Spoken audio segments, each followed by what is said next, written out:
ورحمۃ اللہ وبرکاتہ رب اشرح لی صدری ویسر واحلل عقدۃ من لسانی اللہ کے ہاں بڑی عزت ہے، بڑا احترام ہے، بڑا معزز ہے۔ اس کے بارے میں ایک واقعہ آپ کو، دو واقعات ہیں جو آپ کو سنانا چاہتی ہوں۔ ایک دفعہ ایک صحابی نبی صلی اللہ علیہ وسلم کے پاس تشریف لائے اور فرمایا کہ یا نبی اللہ، میرا یہ چھوٹا بھائی ہے، میری والدہ اور میرے والد چاہتے ہیں کہ یہ آپ کی خدمت میں رہے اور دین سیکھے اور آپ کے کام آئے، آپ کی خدمت میں حاضر رہے۔ تو نبی صلی اللہ علیہ وسلم نے فرمایا کہ ٹھیک ہے۔ وہ صحابی کو چھوڑ کے چلے گئے۔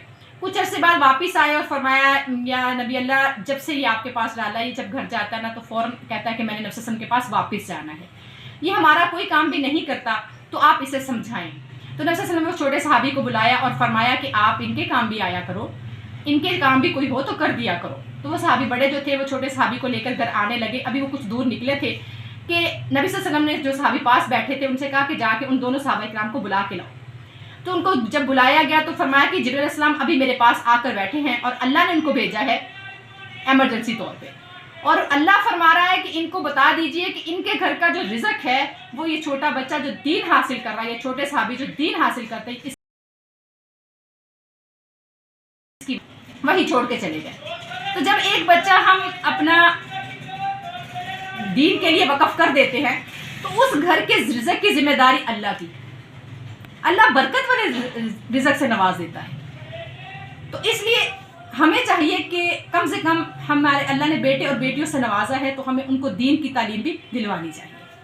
اس کے بعد جو دوسرا واقعہ ہے وہ اس طرح سے ہے کہ امیر المومنین سلمان بن عبد الملک یہ خلیفہ گزر چکے ہیں، تو انہوں نے حج پہ جانا تھا۔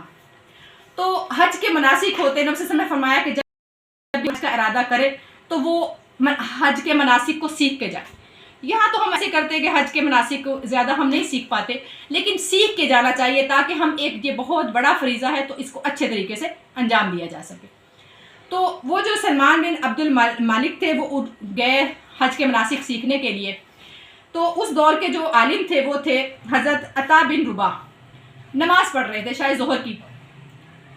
یہ جا کے بیٹھ گئے اور ان کا انتظار کرنے لگ گئے۔ وہ 10 سے 15 منٹ کے بعد جب نماز ادا کر کے واپس آ گئے تو ان سے حج کے مناسک سیکھے۔ انہوں نے بنا دیکھے سارے حج کے مناسک بتا دیے، اور ان کو تھوڑا سا لگا کہ یہ بڑی زیادہ یعنی بڑی غیر توجہی سے مجھے بتائے گئے ہیں۔ تو انہوں نے اپنے بیٹوں سے کہا، ان کے بیٹے ان کے ساتھ تھے، خلیفہ کے بیٹے ان کے ساتھ، انہوں نے کہا بیٹو یہ والا علم سیکھو کہ ایک عالم کو بھی، ایک عالم کے پاس، ایک بادشاہ کو، ایک خلیفہ کو بھی عالم کے پاس آنا پڑتا ہے حج کے مناسک سیکھنے کے لیے، دین کو سیکھنے کے لیے۔ تو یہ والا علم سیکھو، دیکھو مجھے کتنا انتظار کرنا پڑا حج کے مناسک ان سے سیکھنے کے لیے، تو لہٰذا یہ والا علم سیکھو جس سے ہم اپنی آخرت بھی اچھی کر سکتے اور اپنی دنیا بھی اچھی کر سکتے۔